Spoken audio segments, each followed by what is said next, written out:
The night settled on the plains like a shroud, heavy with dust and silence, broken only by the distant roll of thunder. Or maybe it was hoofbeats. In the broken-down barn, 5-year-old Thomas pressed his small hands against the splintered boards, peering through a crack wide enough to see the dark horizon. His guardian, Caleb Mercer, knelt behind him, a Spencer rifle balanced across his knee, the muzzle glinting faint in the lamplight. Caleb's shirt was torn and soaked with blood high on the shoulder, the wound still raw from the clash that had driven them here. The boy could hear them before he could see them. A rhythm, low, steady, growing louder. Horses, dozens of them. Then torches flickered against the dusk, and the sound of voices, chanting, shouting, calling to one another in a language Thomas didn't know. Dust plumed across the prairie, rising like smoke. Caleb stiffened. "They're coming!" "Boy, Circline." His voice was harsh, a rasp carved from years of war and whiskey, but his hand, big, scarred, trembling slightly, rested gently against the child's back. The boy didn't answer. He only watched his shadows multiplied, spreading across the horizon until it seemed the earth itself had birthed an army. 200 warriors, maybe more, fanned out, torches burning like fireflies against the prairie night. Horses snorted, hoofs pounded, the sound closing in from every side. They weren't raiding now. They weren't chasing. They were surrounding. The barn creaked under the weight of silence as the circle tightened. Caleb's eyes narrowed. He spat blood into the dirt floor and set his jaw. If they mean to finish us, they'll bleed for it. But Thomas wasn't looking at Caleb. He was staring at the figure who rode forward from the sea of warriors, a man draped in furs, his face etched with age and shadow, his hair bound in gray braids. He carried no weapon in hand, only his voice, deep as the plains themselves, cutting through the chant. "You're one of us now." The words hung heavy, strange, as if they'd been waiting for this moment longer than the boy had been alive. Thomas didn't understand what they meant. He only knew the man was speaking to him, not Caleb, not the barn, him. And for the first time that night, the boy felt something sharper than fear. He felt chosen. The barn shuddered as a horse struck the ground outside, the sound echoing like thunder. Caleb cocked his rifle. The metallic snap cracked the silence, and Thomas flinched. "Don't listen," Caleb muttered. "They'll try to break you before they break the door." But Thomas could still hear the elder's voice, low and steady, carrying through the night. "You are not alone, child. You belong." Inside the barn, straw shifted under the boy's small boots. He pressed closer to Caleb, who lifted the rifle, aiming through the slat. Torchlight flickered on Caleb's scarred cheek, and his lips curled into something between a sneer and a grimace. "Let him come," Caleb whispered. Outside, the drumming began.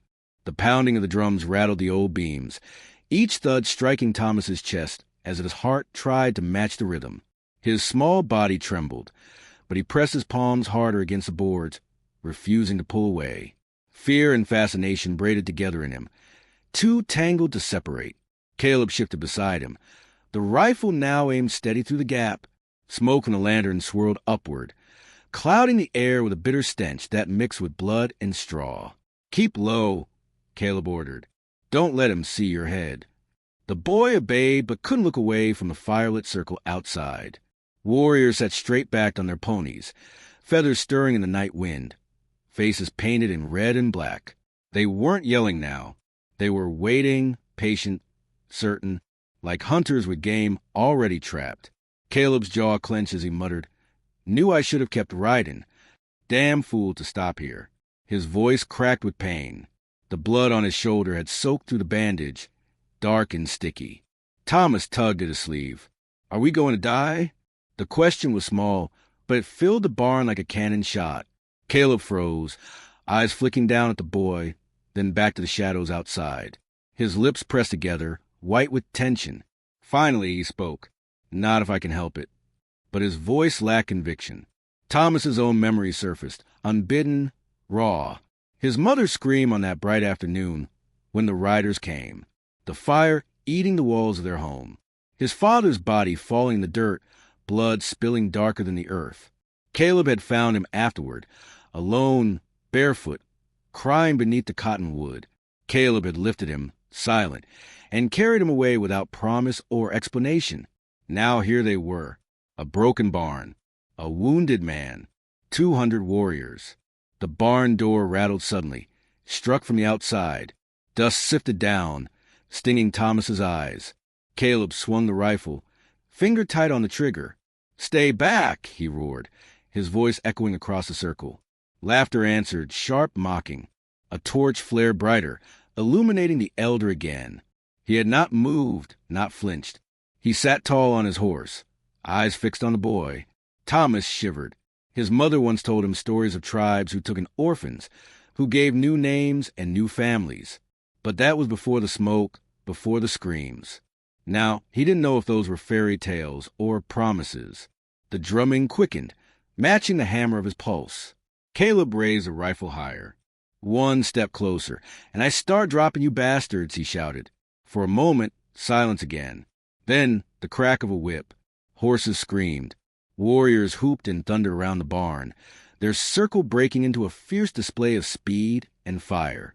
Torches swung wide, leaving trails of flame in the dark. The ground quaked beneath the stampede. Thomas covered his ears, crouching low, eyes wide. Caleb fired. The rifle's roar split the chaos, the recoil throwing him back against the beam. Outside, a warrior tumbled from his horse, his cry lost in the din. "Reload!" Caleb growled, fumbling at the pouch. His hands were slick with blood. Thomas clung to him, trembling. He didn't know what terrified him more, the man outside or the man beside him, driven half-mad with pain and fury. The circle slowed. Horses pulled back. Another silence, heavier this time, followed. Then the elder's voice, rising above all. "Child," he called again, "do not fear. We come not for death, but for you."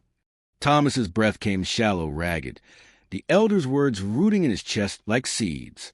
Caleb cursed under his breath, striking the floor with the butt of the rifle. Lies. Don't listen. But the boy had heard something different in that voice. Not mockery, not hatred. Something that felt like a hand reaching through the night. The barn creaked as another blow struck the door. Wood splintered. Caleb shoved Thomas behind him. "Stay down." The warriors pressed harder, each slam shaking the old beams, dust choking the air. Caleb braced his shoulder against the frame, rifle aimed. "One step inside, and I swear I'll—" A crack silenced him. A board split clean in two, torchlight searing through the gap. Thomas saw painted faces flash in the firelight, eyes gleaming wild. The warriors shouted, voices blending with the thrum of the drums. Caleb fired again. The shot echoed, splinters raining down. A cry rose outside. The barn stank of powder, thick and sharp. Thomas coughed, eyes stinging. The door rattled harder. Hinges screamed. Caleb grunted, forcing it shut with his weight. "Help me, boy." Thomas pressed his small hands against the door, but the force outside was too great. The wood groaned, nails popping loose. Then silence, sudden, crushing. Even the drum stopped. Through the gap, Thomas saw the elder again, closer now, his torch casting his face in firelight.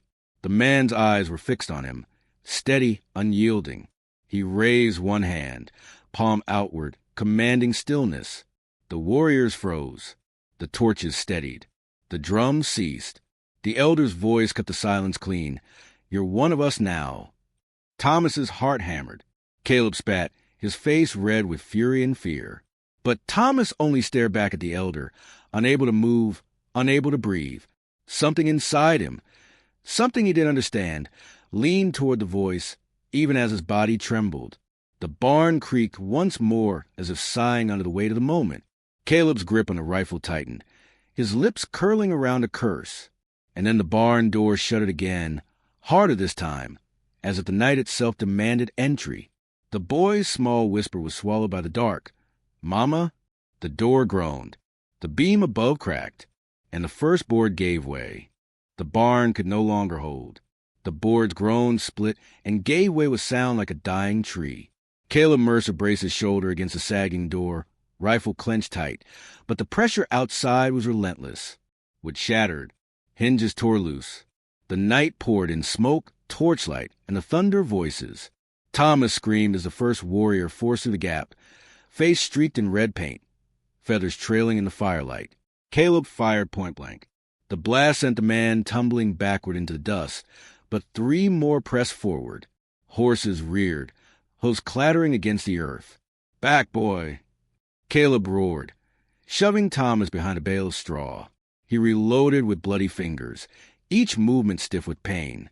His breath rasped like a saw through timber. The warriors surged. Caleb fired again. The shot rang. Another fell, but then the rifle jammed. His curse ripped the air. He swung the bow like a club, cracking against the skull of a warrior who forced through the door. The barn filled with chaos, shouts, the screech of splitting wood, the acrid sting of powder. Thomas curled low. Hands pressed his ears, but the sound cut through. Caleb's growl, the warriors' war cries, the beat of drums outside like a second heartbeat. Then came a shout that silenced them all. A single word in a tongue Thomas didn't know, but the force of it froze the men mid-struggle. The elder stepped forward through the gap, torchlight painting his face. He raised a hand. Instantly, the warriors fell back, leaving Caleb swaying on his feet, bloodied and panting, rifle hanging useless. The elder's eyes locked on the boy. The noise outside stilled as if the earth itself obeyed. "This child is ours," the elder said, voice deep, unyielding. "By blood's price, by fire's mark, he belongs now." Caleb spat into the dirt, his chest heaving. "Over my dead body." The elder's gaze flicked to him, cold but not cruel. "Your blood stains the earth already." Thomas peeked from the straw, trembling. Caleb turned, met the boy's eyes, and barked, "Don't you move, Tom. Don't listen." But the boy had already heard. He couldn't unhear it. The warriors moved again. Caleb fought like a cornered wolf, but his body betrayed him, weak, wounded, faltering. A blow struck him across the jaw, another to the ribs. He collapsed, still clutching the rifle, still trying to rise. Thomas screamed for him, but rough hands pulled the boy from his hiding place. He kicked, bit, cried, but the grip was iron. They dragged him out into the torchlit night as the elder watched in silence, his face unreadable. The world outside the barn was fire and shadow. Warriors ringed him on horseback, torches burning like a second sun. Their painted faces glowed fierce, their eyes sharp, watching him with something that was not hatred, but not gentleness either. Thomas's small body shook, his arms flailing until at last he went limp. He had no strength left. The warriors carried him toward the center of the camp, where fires blazed high. Caleb was dragged behind, wrists bound, blood staining the dust in the dark trail. The elder dismounted. When his feet touched the ground, silence fell again. Even the horses stilled. He walked with the weight of years, every step deliberate, until he stood before the boy. His hand reached out, not roughly but steady, as though offering a choice. Thomas stared at it, chest heaving. His mind flashed to his mother's hand, soft and warm when she used to guide him across the fields. The contrast burned. Caleb's voice broke the moment. "Don't touch him." He struggled against the ropes, face twisted in fury. "He ain't yours to take." The elder turned his head slightly, his dark eyes glinting. "He is alive because we allow it. Your fight is over, soldier." "I'll kill you," Caleb rasped, but the words rang hollow. His body sagged under strain. The elder knelt, bringing himself level with the child. His voice softened, though the strength in it remained. "Little one, you have lost blood of your blood, but you will not walk alone in this world. The people will give you name. The people will give you fire." Thomas didn't answer. His eyes darted from the elder's face to Caleb's back and forth, torn. Around them, the warriors beat their drums slow, steady, like the pulse of the earth. Smoke rose in twisting columns. A woman approached, her arms full of blankets and food. She set them beside the boy without a word, her gaze tender, motherly, before she stepped back into the circle. Caleb spat blood. "Don't you see what they're doing? Boy, they'll twist you. They'll—" His words broke in a cough. He tried again, weaker. "Your mind to protect, not theirs." The elder's gaze shifted, hard as stone. "He is his own, and he must choose." The boy's chest rose and fell in ragged breaths. The warmth of the fire brushed his cheeks. The smell of meat, rich and smoky, filled his nose. His stomach ached with hunger. Yet Caleb's voice, broken though it was, pulled at his heart. The elder rose to his full height, his shadow long against the fire. He lifted his arms, addressing the circle. By fire and by blood, the child will walk the trial. Then we will see where his spirit belongs. The warriors answered with a chant, low at first, then building. The sound pressed against Thomas's ears, inside his skull, until he thought it would split him in two. The trial began before dawn. They stripped Caleb of his rifle, his pistol, his knife, and bound him to a post at the edge of the camp. His curses grew weaker with every breath, his head drooping against his chest. Still, his eyes followed the boy, fierce and unyielding, burning with desperate love. Thomas stood alone in the circle of warriors. The fire crackled low, embers glowing red. Horses whickered softly beyond. The elder stepped forward, his braids catching the pale light of morning. In his hand he held a small staff, carved and worn smooth by time. He planted it in the earth before the boy.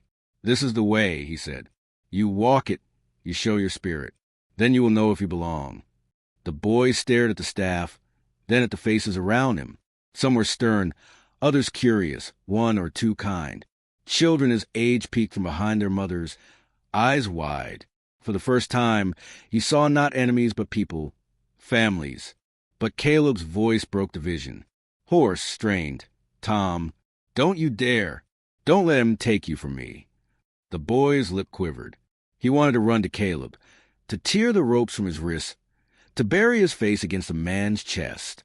But Caleb's blood-stained shirt, his trembling hands, the weakness in his voice, they told another truth.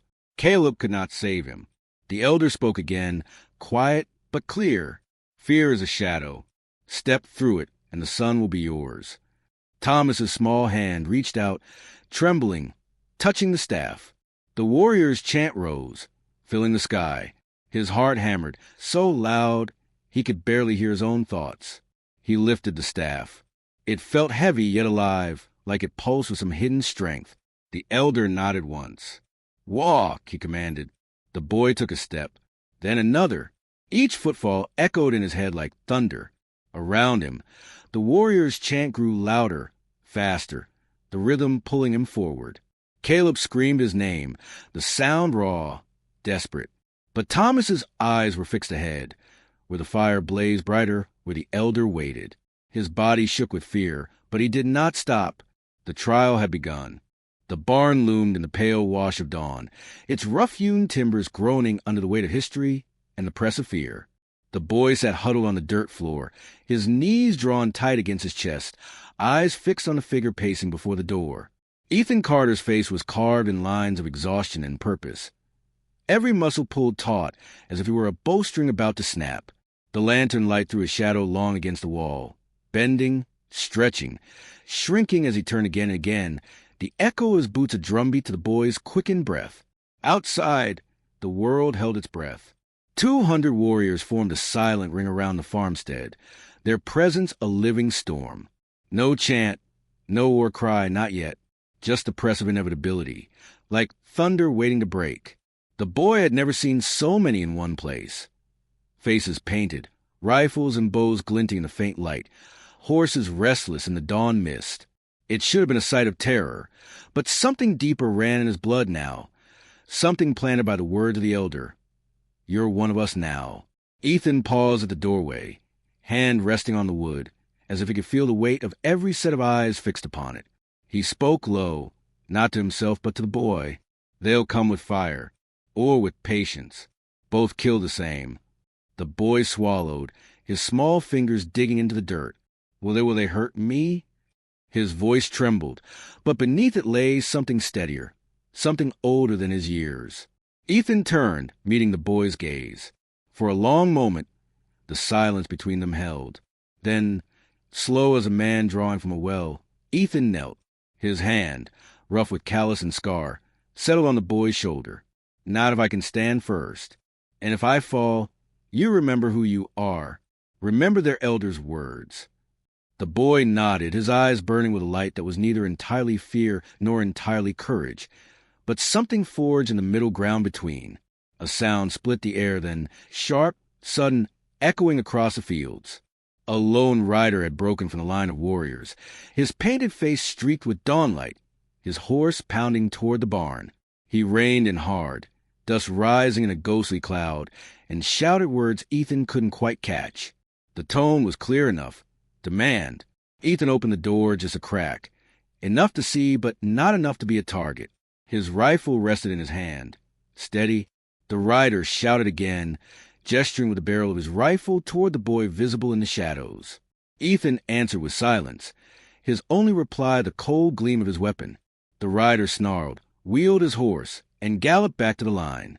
Moments later, smoke began to curl in the distance. Torches. The circle was closing. Ethan slammed the door shut. They mean to smoke us out. His voice was calm, but the boy heard the storm underneath. The barn grew hotter, the air thicker as the first fingers of smoke drifted under the eaves.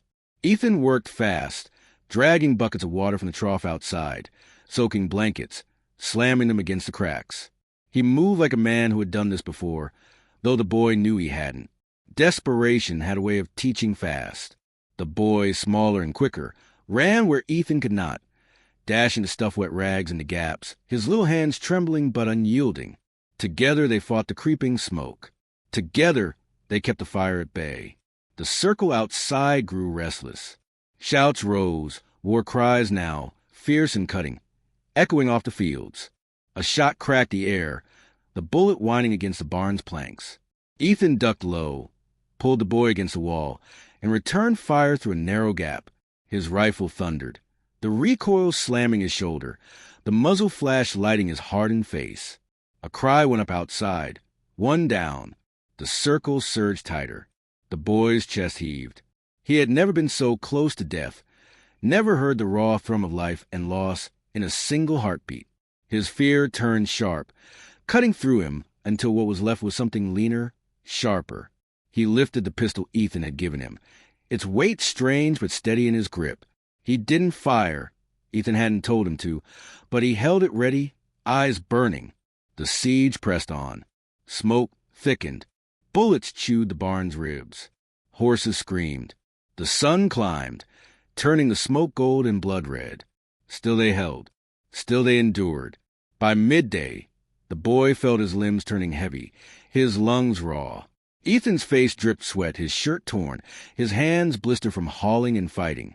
But his eyes were iron. Not yet, he muttered, reloading with mechanical speed. Not yet. Then came the horn, a deep, mournful sound that cut through the chaos. Silence followed, sudden and absolute. The warriors drew back. The boy blinked through the haze. In the stillness, a figure emerged from their line, walking slow, steady. The elder, the same who had once knelt to him, who had spoken those words. You're one of us now. His face was painted not for war, but for judgment. His staff struck the earth with each step, a sound that carried even across the charged air. He stopped before the barn, raised his hand. The warriors parted behind him. His voice carried low and strong, each word a weight. Bring him out. Ethan's rifle lifted, aimed dead at the elder's heart. The boy's hand shot out, trembling, gripping Ethan's arm. Wait. His voice was raw, urgent. He's not here to kill me. Ethan's jaw clenched. His finger tightened, then eased. Slowly, painfully, he lowered the rifle. He turned to the boy, his face a mass of everything he could not say. Finally, he gave a single nod. Then go. But know this, I'll follow.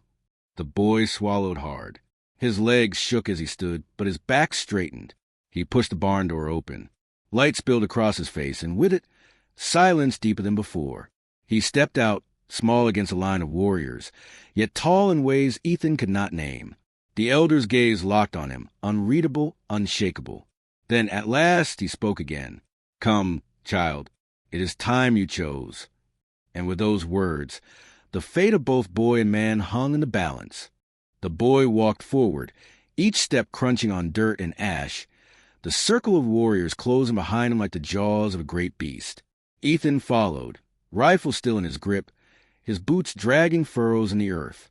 His heart thundered against his ribs. He had fought men, beasts, storms, and hunger, but never this. Never the surrender control to something greater, something he could not outshoot or outrun. The elder lifted his staff. The warriors bowed their heads. Only Ethan stood straight, defiant, a lone tree against the wind. The elder's eyes swept between them. The boy with dirt on his face, smoke still in his hair, pistol trembling at his side. The man beside him, scarred and resolute, weapon gleaming with threat. This child, the elder said, voice carrying like a drum across the field, was cast aside by fate. But fate does not decide alone. Today he chooses. The boy's breath came fast. His gaze darted between Ethan and the circle. His mind was a storm of voices, his mother's fading lullabies. Ethan's steady hand on his shoulder, the elder's solemn words echoing like scripture. Choose. Ethan barked, his voice raw with dust and fury. He's 5 years old. His rifle lifted again, fury blazing in his eyes. He doesn't owe you a damn thing. But the elder did not flinch. He stepped closer, staff striking the earth with finality. He owes nothing. He is offered everything. Blood, family, a place among us when no place remains elsewhere. His gaze shifted to the boy, softening. You are not theirs. You are ours, if you will it. The boy's lip trembled. Tears welled but did not fall. He looked at Ethan, at the man who had shielded him, bled for him, who had stood unflinching against 200 warriors. Then he looked at the circle, men and women who did not look at him as a burden, but as one of their own. The air held, heavy as a noose. At last, the boy lifted the pistol, not in threat, but in offering. He turned it, held it out, handle first, to Ethan. His voice broke, but carried true. You saved me, but I belong with them. The words cut deeper than any blade. Ethan's jaw clenched, his knuckles white around his rifle. For a moment, for one wild, trembling heartbeat, he thought to snatch the boy, to fire, to burn the world down before letting go. But then he saw the boy's eyes, not pleading, not afraid, choosing. Slowly, Ethan lowered his rifle. His hand shook as he reached, took the pistol from the boy's grip. Their fingers touched, brief, final. The elder placed his hand on the boy's head. You are ours now. The circle erupted, not with war cries, but with song, low and deep, a sound that rolled like the river, like the earth itself. The boy was lifted high, carried into their midst, his small frame vanishing into the tide of bodies. Ethan stood alone, the pistol heavy in his hand, smoke curling from the barn behind him. The song swelled, wrapping the boy in something vast, something eternal. For Ethan, silence. For Ethan, emptiness. He turned, walked back to the barn, each step dragging. He set the pistol down on the rough-hewn floor, sat with his back to the wall, head in his hands. Outside, the warriors sang of belonging. Inside, a man wept for what he had lost, and for what he had never truly owned. And so the story closed not with victory nor defeat, but with choice, with a boy finding where he belonged, with a man learning that sometimes love means letting go. And perhaps that is a lesson of the frontier, that not every battle is won with bullets. Some are lost, and in losing, something greater is found. So what do we take from this tale? Maybe it's this. The frontier was more than land and blood. It was a place where the smallest voices chose their own destiny. If this story moved you, don't forget to like, subscribe, and share your thoughts in the comments.